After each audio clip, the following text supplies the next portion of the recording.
Je pense qu'elle a eu la salle en côté. Quand je l'ai approché, c'est là où j'ai compris que Aïba Koyemba, parce que Banze Mounius Touyo a appelé ça Batou. A une intonation là-bas. Il était très rigoureux de ce côté. Très rigoureux, Nenga Yanze Mounaï fait ça la Bongo. Mais Yemo Tangazo Pesa yo voix au monde qui Yangote. Voix. Timbre Yangote. Bagrain, non Yangote ko Bagrain, on a Mungo mais tant au sali Nengi Linia le voilà, c'est ça. Ya on a baki bon. Au lieu de na Koyemba, Madame to solo là. Mais Nabina yo Nadam Naïva ezalaki festival parce que oh tout tient nzembo wana to chaka muke pona mulai ya nzembo mais en réalité to solo la ki mingi. Deuxième expérience yende mutasenga kya abino Félix omone to saki na mémoire nzambe to sala ngosiko na Nadam Naïva mais oh ya misa to icône d'Afrique ngani mutu na senga ki abino so sali hommage ko sala bien to bandi hommage wana mais quelque part mon épouse a idée à Minanga Moko direct carrelage à Ouichi. Tant que mon a sali hommage à Papa Wimba, pourquoi tu n'en fais pas non plus pour Papa Lutumba? Abi merci. Il y a une petite idée, il y a même un studio dans pour Aloba. Aloba à partir d'Andako. Ah bon? Est-ce que fort peut faire ça la pour nous na mutu bien tant vivant? Moi na zo que notala Papa Lutumba. Tous ça mon nom est na kunate. Les élites que vous voyez, ils ont 14 missions bazakuna. Ils vont en voiture. Aux élans babima. Ou bien quand on va s'amana bango sur la comme Papa Lutumba non. À chaque fois que j'allais là-bas, à peine les musulmans monaka ba mastanaï. Ce qu'il faut dire rapidement c'est quoi? Papa Lutumba a fait comprendre un gars moko. Ba mission muso tangi wana tolonga bango te balonga bango. Alongo pena yemoko. Ce que tu as besoin de nous, on a mon épouse qui est loco. Bon, ce que l'on est à la question de comment qu'il tire à tout comment gagne. Ce que l'on a va définir les locaux, on a été. Il y a une difficulté. Mais Monsieur Soubazali, dans le cas où on a raté la liste, Monsieur Soubazali, non, à soit suspension. Roya Garagozom, after suspension. Donc, catégorique, donc, limité. On est nati.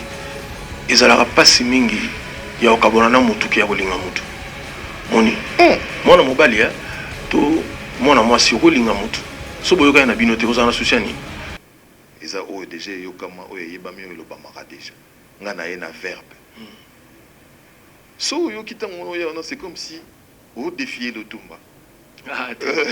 Non j'arrive c'est-à-dire le proverbe est déjà est-ce qu'on a verbe nga défier le Tumba et bien après avec un peu de recul je vous le dis sincèrement n'ayez comprendre que non vous avez nos fans à le Tumba c'est-à-dire que un proverbe là il fallait proverbe là donc on s'inspirer voilà mais des marchands ils ont beaucoup matina voilà non ça dit ce qu'on remarqué la composition ya ba kulutu Lutumba pe Papa Lutumba pe salé là en haut mais mingi ba besoin utiliser ba proverbe parce que faut y ba que génération et bandaki musique na Congo et utaki mingi na ba province donc moni na ba mboka na biso ba proverbe salaka tant ba bandi ko composer ba bandi pe ko cha ba proverbe wana na banzemo au monde kaka linzatsa libongo na langi mwasa bongo na mobali au monde kaka ba proverbe wana elengambi la mosaka voilà donc ba biloko wana kaka ngapi mais bon mukolo to aussi ça ba proverbe nyoso to utana mboka siko to suka wapi donc il fallait mutu moko a oser osala ba proverbe ya sika et puis ba batali ba moni maintenant que non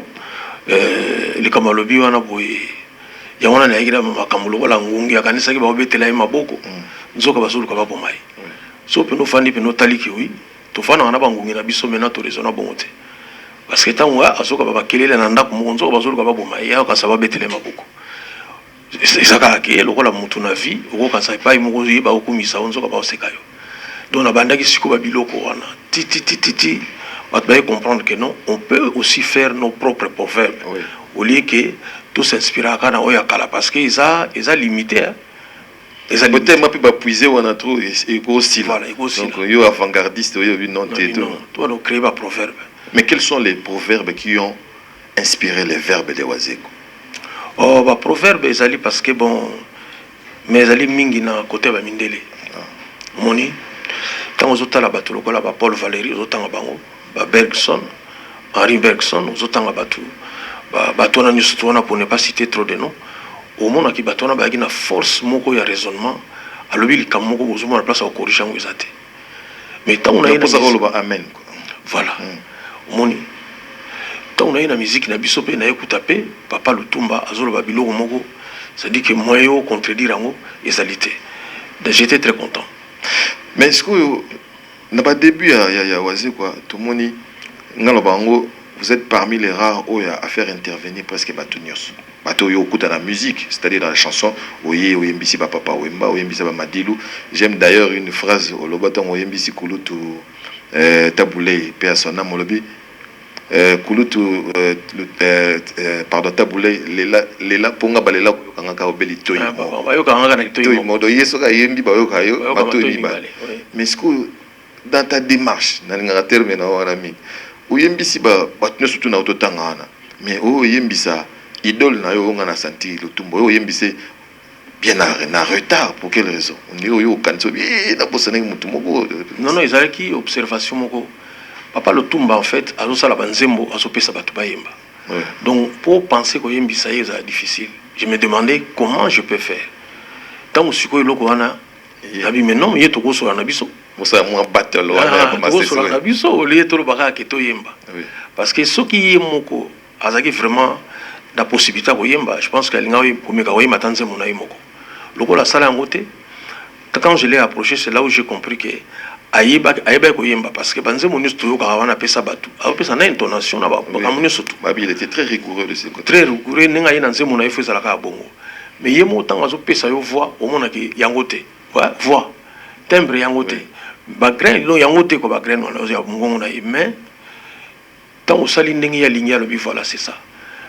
Et on a baki bon au lieu que na oyemba malam to solo là mais na bina yo na damu na eva ezalaki festival parce que o to tchana nzembo wana to chaka muke pona mulai ya nzembo mais en réalité to solo là ki mingi.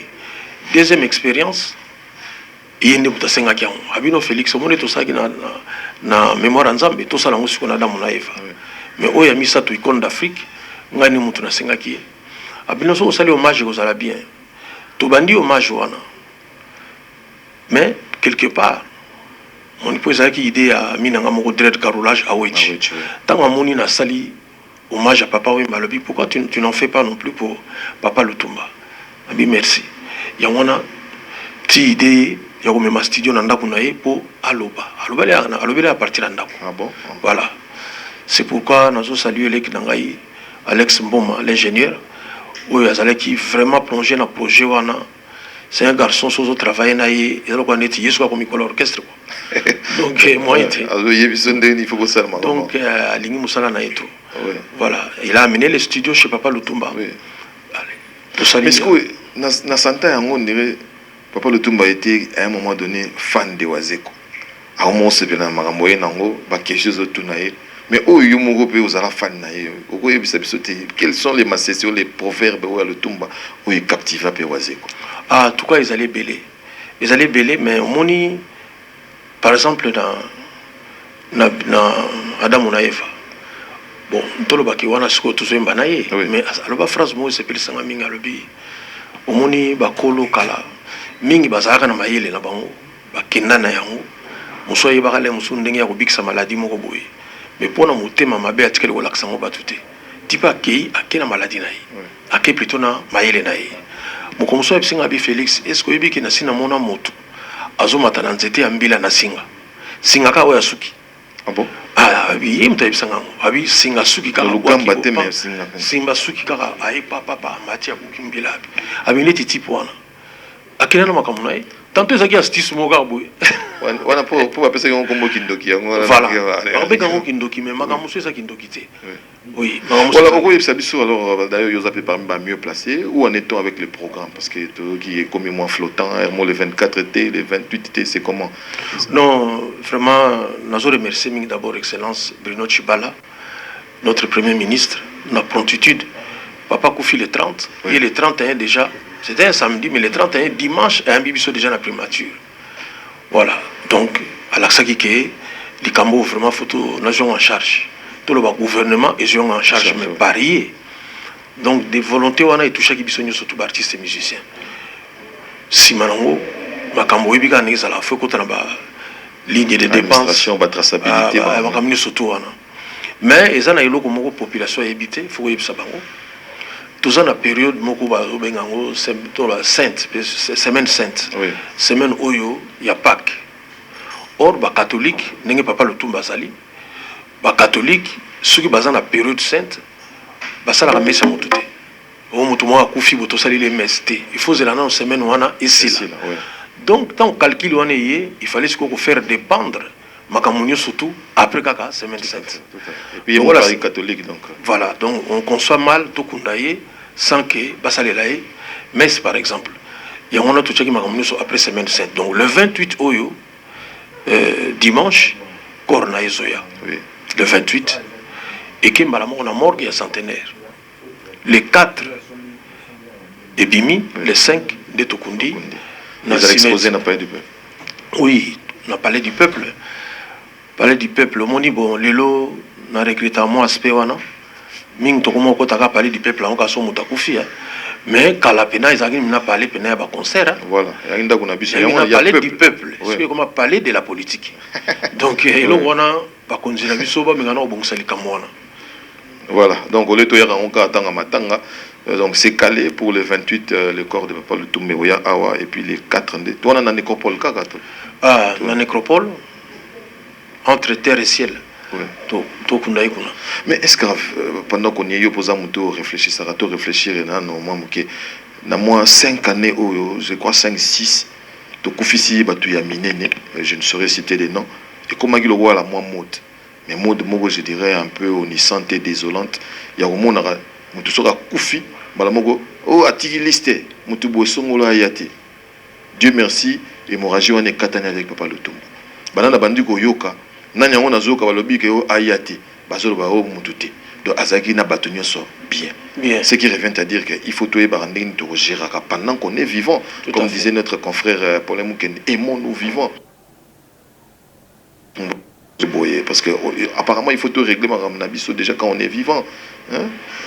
Yo cause la volonté wana moni yo kasi Jésus Christ alinga ite que Judas Iscariote pas aller sika ba bomai mais ça te kaki déjà moni azupe mbongo na ye amoni mbongo ko kisute ayeso ya ko zongi sango ba boyi na bango akeko mi boma na ye surtout le bani na batanga Jésus Christ Judas la kite donc batu ba ko zanga kaka pour une raison pour une autre moni bato musu ba mona na bango bibembete lokola bango mo ba bomaka so ba pesa bango bikilake donc ko bomaka dozo moni mutu akufi yo kenete bazali na Kongo bato musu bana ba makamu na ba pratique na bango biso tout sala musala na bonzambete donc moni ba réseau ko sala ebele moi bena mutu aza sur place mais à s'arranger de façon que beaucoup n'en sima yo après bato na ba donc bato na bazali donc non.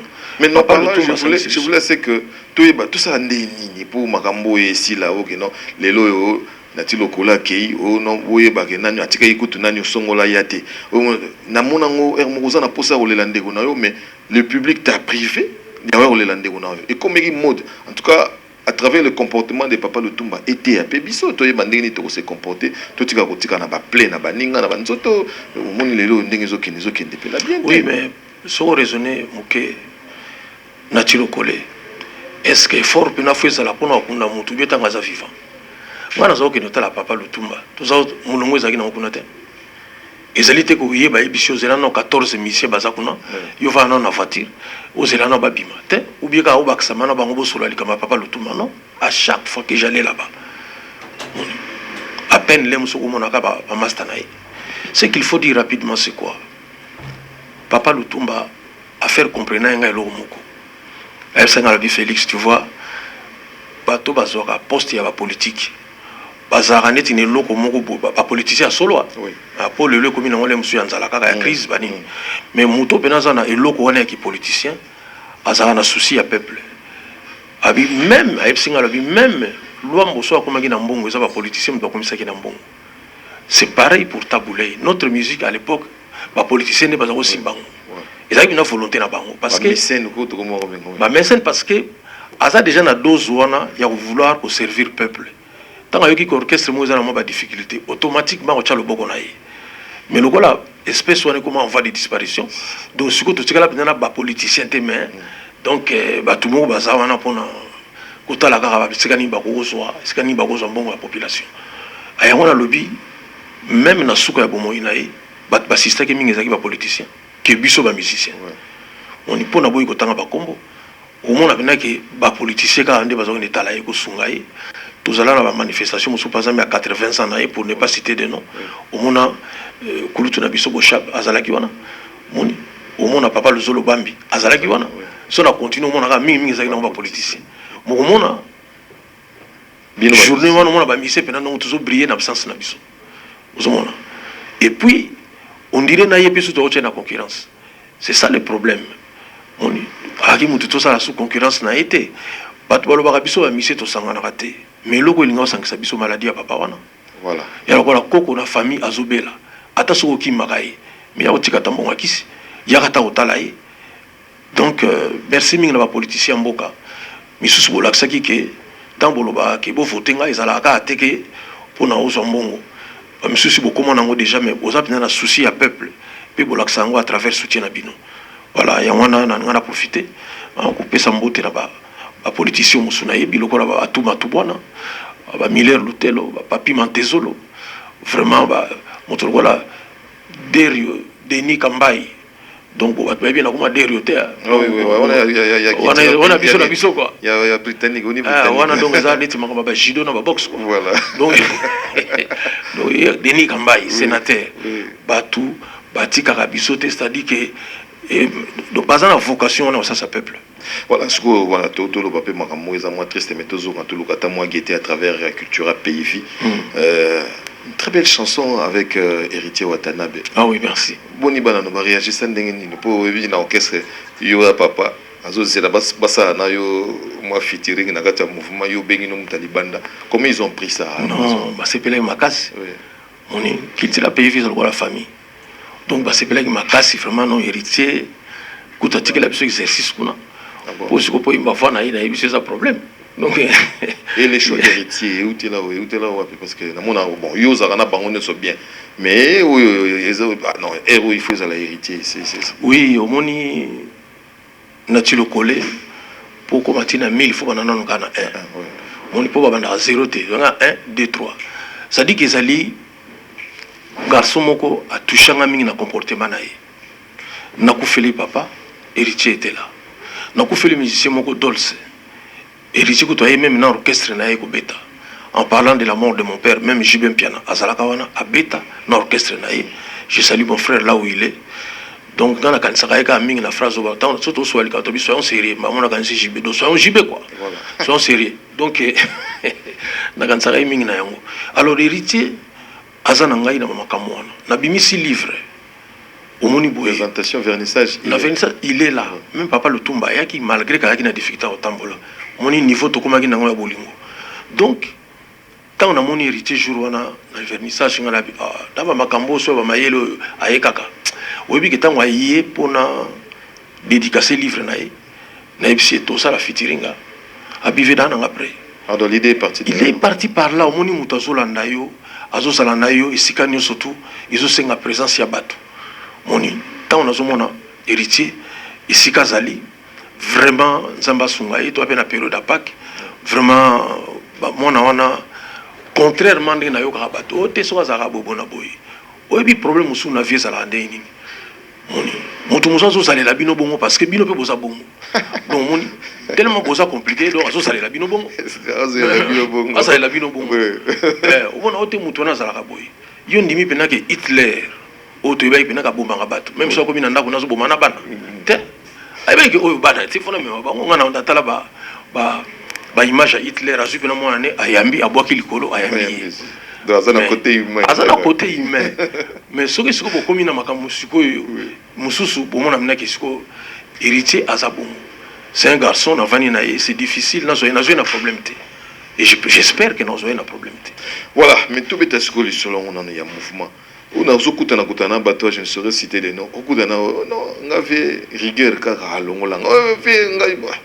Mais on dit bah pièce maîtresse na yo.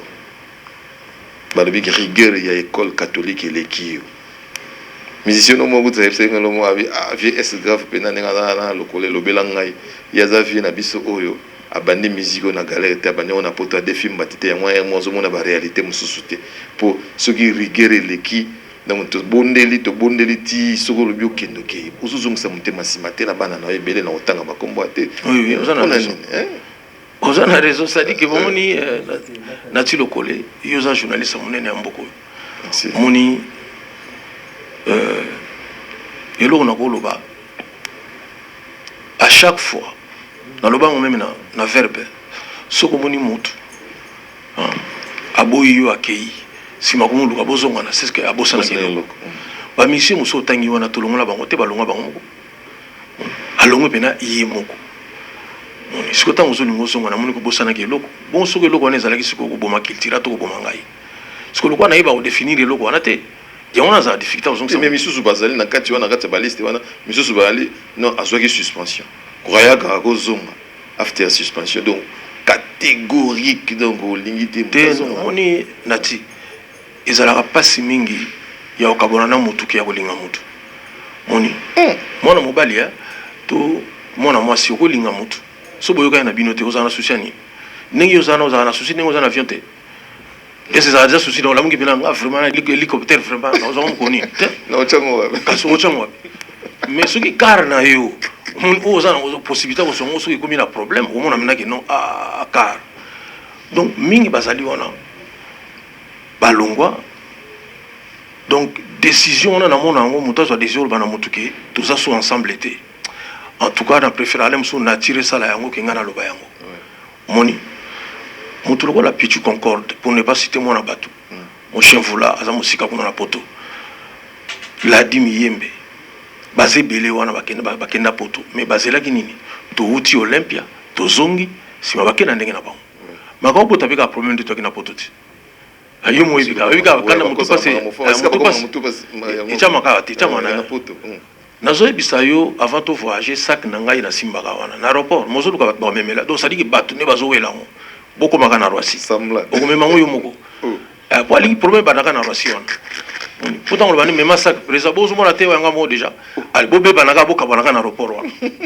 donc c'est pour dire que batu wana ba compliqué tout ça la kutu débat na bango te est-ce que ce mona mutu vraiment en bonne santé makamutu ezali bien mutema ne pezo linga mukili ana bambongo na ye makamune mbama ke mela poison faut mutu amela poison ka mutu azana ba problème donc bango ba mela poison parce que ba kena problème donc tout tika bango pa ibazali vraiment na regretter mingi batala musuto perda mais qu'il sera payé vie kozonga ndengwana na sina sali yango à chaque fois na regretter.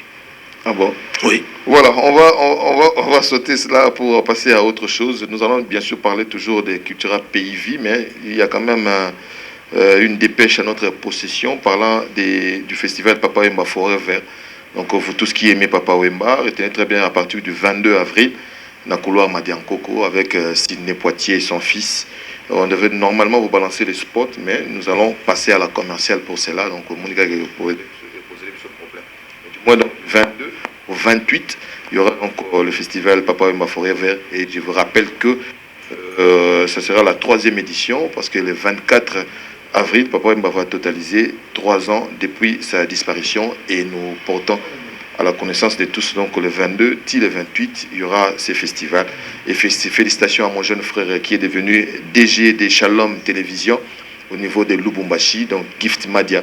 Félicitations à toi. Moi, en réaction par rapport à oui. D'abord, nous remercier Maman Amazon parce que à Bingsibiso, le 24, jour pena, il y a anniversaire, il y a liwa papa, on a tous à na cimetière entre terre et ciel, et c'est là tout papa. On a tout posé gerbe de fleurs, donc présence n'a biso là. Après on a et vous allez à l'église et puis cocktail n'a pas quoi. Voilà, donc moi je pense que nous allons Ming Natongo, on a tout déposé gerbe de fleurs. Voilà, c'est vraiment une bonne chose dans Papa Wemba Forever. Pour toi aussi, ça n'a parce qu'après ici nous aurons le match de football entre V Club tout puissant à Mazembe. Dans mon intégration, Banabasi n'a pas de mouvement. Bayambi va ouvrir na bana mibali parce oui, ça va. Oui, ça va. Ça va. Moni, ils allaient qu'il y ait des bandes de paix à fanatiques. Demande quoi donc. Moni wa WhatsApp ça aide beaucoup. Voilà. Beaucoup on a besoin de tamaï les basali. Mon a présent mais quand on nous pose moi on a moi cité mais Banabasi. Voilà. Donc kuna nde nini babolingo eza te obi ochepe na rigueur ochaka wana po koma Anne Marie azobimana kasi bato Senghor siko bato musolo binanga bitegeza bon bato musolo binanga balongwa ki kasi basala ibongo te oh yasolo kasi autant ba kongo ezate donc mais pour ne pas les citer personnel vele ya loba omoni ya kokende okaona Cédric azwaki o Iber azwaki azala kaka na kati ya orchestre mobali azala kaka wana comme ça ya ka retard te na répétition te madame mbapo na mboa otikala na orchestre apola otikala na orchestre oui moi je otikali mobala longwe soit mobala longwe moi ça tikali voilà donc merci Félix mon quoi bongo. Je salue tous les amis qui nous suivent depuis Londres. Donc, je sais que les nationalistes, bien des bonnes choses à Vincent Bolengue, à Vincent, je vous ai retrouvé. Donc, on est ensemble.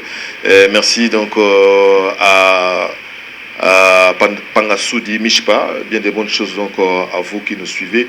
Kwangila Lele, je te salue aussi. Toi aussi, Nabiso. Donc, d'ailleurs, c'est une bénédiction ce dimanche pascal. Mon boulot, les oubètes, tout ça, l'émission, je salue au grand bien. Au gros, le banino. Oui, na remercie mingi nati lokole na occasion opesi to lobela likambo lisusu ya papa Lutumba. Oui. O na ngolo baka ezali toza na matanga. Moni bato so bakomona ke umeli eleki pona ba raison na otu ko évoquer surtout ya église catholique période sainte ya Pâques to kokaki te kokoumisako. Donc réseau ya le 28 et puis le 4 aux en morgue cinquantenaire le 4 to Misicor palais du peuple les 5 Tukundi. Merci pour nos bâtons surtout. Bazo pour apporter biso soutien, aide pour makamona et quoi que les bien. Mais dis que na biso surtout si c'est pas obsèque dès que aussi c'est pas obsèque, tous on sur la studio. On y peut tout cas na des génériques. Moi comme on a article 23. 23. Article 23 na constitution na biso non liberté d'expression. Comment na yo l'accès à image ça va sur ligne mais est troublé ordre public. Sinon il va continuer à non mais comment oui qu'on lit l'article liberté d'expression donc tika omoni Jean Goubala lobaki ya mo so binato bandi ko sala ba animation netiba b carré moins 4 AC b carré au moins mneke ba mathématique yo vana bien na mutu je salue Jean Goubala oui to ima makamo pe ba ko kangati